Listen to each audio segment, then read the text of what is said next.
আমি যেমন বুঝি তেমনই আপনাদের আত্মীয় স্বজন হারানোর বেদনা আপনারা বুঝেন। আমাদের বার্তা স্পষ্ট, আমরা একটা অ্যালার্ম দিয়েছি, আমরা এখানে অ্যালার্ম দিয়েছি, আমরা কিন্তু এই চুপ্পুকে ঘাড় ধরে টেনে হিসড়ে নামিয়ে দিব বলে দিচ্ছি। যদি প্রয়োজন হয় আমি ডক্টর ইউনূস স্যারকে সবিনয় বলতে চাই, আপনাকে আমরা বসিয়েছি, আমাদের কিন্তু আপনিও ভুলে যান নাই সেই 5 তলায় মামলার জন্য বুড়া মানুষ মুরব্বী মানুষ আপনার লিফট ছাড়া উঠেছিলেন হাসিনার মামলায়, এটা ভুলে গেলে চলবে না।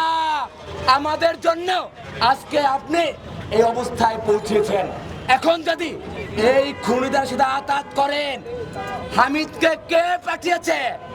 বিপ্লবের পর সেনাবাহিনীর প্রধান বলেছিলেন 626 জন তার নিয়ন্ত্রণে রয়েছে, নাম বর্ণনা করে নাই। আমরা কি বুঝি না? আমরা বিপ্লব করেছি না?